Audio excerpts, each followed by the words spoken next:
Earwigs are a kind of insect that may often be encountered in gardens, and they have a range of habits, and one is a pest, the European earwig. It is not native to North America, but is widespread, particularly in the northern half of the United States. Um, Typical of all earwigs, they will have the short wing covers and the pair of forceps or pincers on the hind end, which we've talked about before. Again, they can't really pinch you. They're used to move prey to the mouth, or in the case of males, we use them to help grasp the female during mating. Um, the the sexes are very easily identifiable. Earwig males will have bowed cerci and females will have narrow cerci.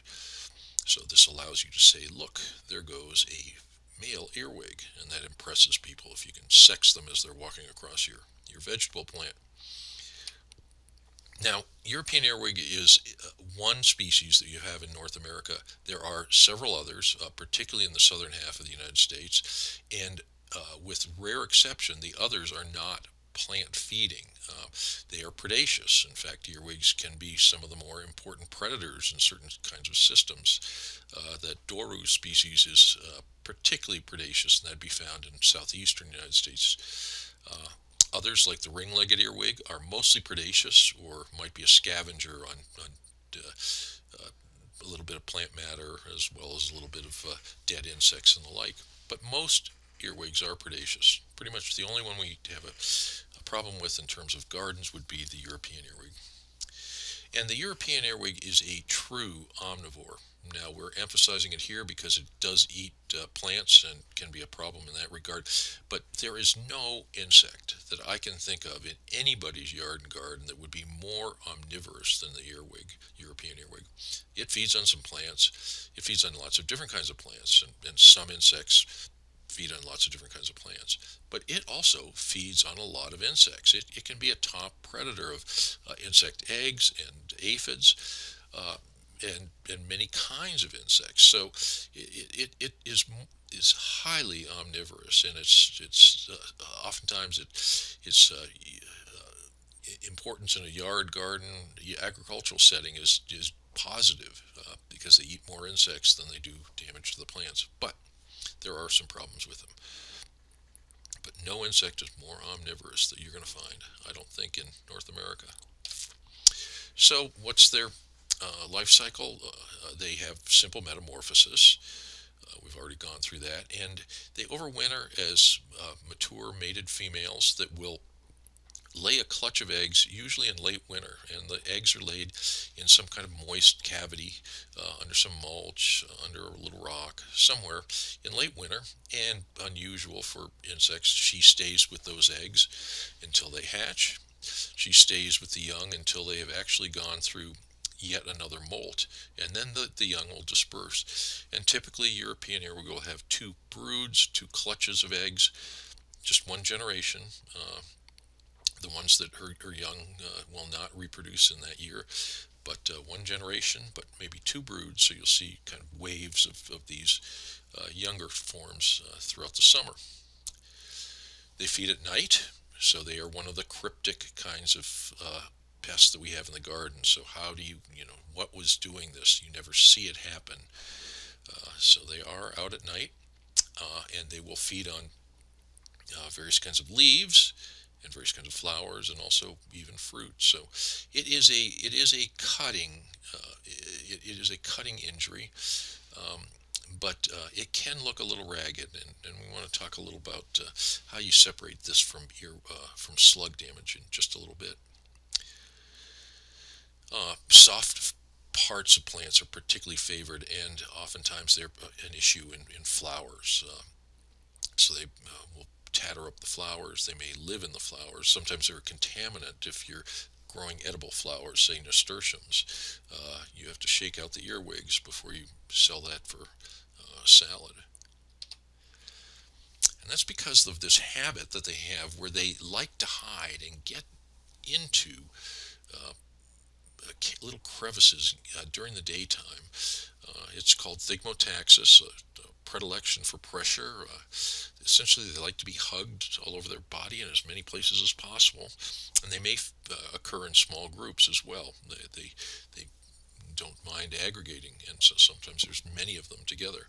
But they hide in tight, dark, usually slightly humid places during the daytime. And that could be a flower, that could be a little crack or crevice on a plant above ground.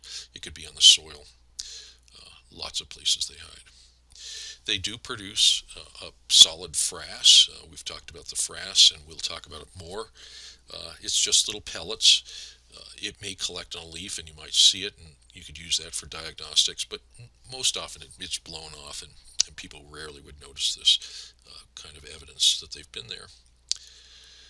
They particularly like humid flowers would be just a classic place where they do occur. If you have a heavy flower that has lots of cavities, say a dahlia, I mean that's heaven for earwigs. And occasionally they will enter fruit if they have access. So some stone fruit, peach and nectarine, can have a little crack or opening at the calyx end, and they're soft, and they can chew and get even into the pit. This was actually one I found in a supermarket purchased peach. Now, we have these two cryptic kinds of pests that might be occurring in the garden, chewing leaves, maybe chewing flowers, but you don't see them because you're looking in the daytime, and these are both feeding at night. Earwigs or slugs. How would you tell if it's earwigs or slugs? Well, let's start with the slime trail. We talked about that with slugs. Slugs produce a slime trail. Only slugs produce slime trails, so you won't see that. With earwigs, you might see the tiny little pellets of frass that they produce, but certainly no slime trail. Earwigs are more mobile, and they will get up higher on a plant. You can get slugs, and certainly that brown garden snail can get pretty high. But earwigs are often the top of the plant. They're in the flowers. Slugs are usually closer to the soil line, rarely on the upper areas of plants unless it's very humid. And again, that's usually kind of one way to separate it pretty well. European earwig is common in flowers. You don't usually see damage by slugs to flowers. And European earwig, not always, but sometimes you'll find them on the plant during the daytime, whereas slugs will always vanish. They'll always retreat to some crack or crevice in the soil. But of course, as I mentioned before, the best way is just go out at night. I mean, if you're debating what is it, go out at night. Look, they're just sitting right out there for you to see. So again, I recommend you do that at least once during this course, to go out at night and see what's happening in your yard. Earwigs, at least in this part of the world, have actually increased as a garden problem over the last 20 years.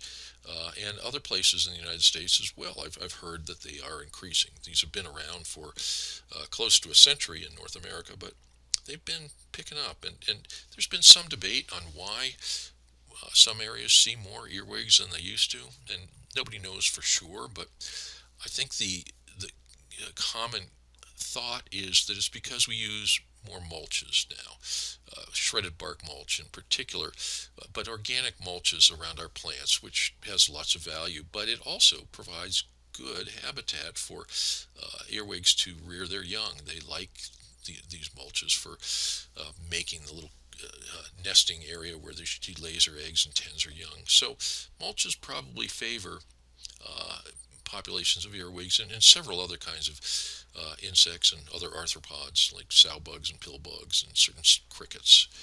Um,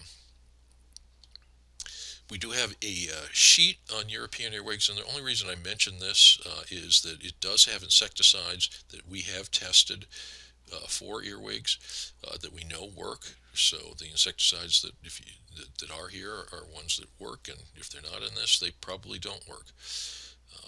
I've seen a lot of things sold to control earwigs that I don't believe are very effective. Anyway, so fact sheet on that if you want to ever check that out.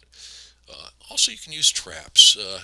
There are there's some use of traps, like we had with slugs. A basic earwig trap would be some sort of cover for them during the daytime. So they like a little tight, dark spot. Give them a tight, dark spot, slightly moist. So it could be moistened, rolled up newspaper, or what we have here is corrugated cardboard in a little plastic tube. Is a nice little trap, and they'll go in there, and it's a good cover for them. And you can increase the number that stay in this if you give them a little food. So, in evaluating slugs several years ago, and I say, we did this. It was, of course, it was a graduate student named Bennett Colvin who did it. But anyway, the basic things that we're finding from that is yes, you can use rolled corrugated cardboard or crumpled newspaper placed on the ground to attract them. And then you can collect them. If you add some food, and it could be wheat bran or wheat germ, perhaps a couple other things, you'll find a lot more in that trap the next day than if you didn't. So it can greatly increase the number that stay in this. Now these are not traps that kill them. I mean, you have to then go collect them. If you just leave moistened newspaper with some wheat bran in it, then you've just made bed and breakfast. You got to collect them and then shake them into soapy water or something. Um, One other kind of bait that works is vegetable oil, and wasn't able to do this in a during the studies when we were looking at earwigs, but a few years later, I was visiting my brother-in-law in L.A. and he had lots of earwigs. April of that year, and uh, wanted to try oil. All he had was some canola oil. All he has these little cups. We put them out, and I got over 450 earwigs in 3 cups in one night's capture. This is just canola oil. I mean, you hear about fish oil, you hear about um, tamari or soy sauce. I mean, these probably maybe even more attractive. But anyway, you might consider this. I unfortunately can't use this in my yard because I've got too many skunks, raccoons running around, and they dig them up every night. But if you don't have varmints like that, you might want to try that for a kind of bait.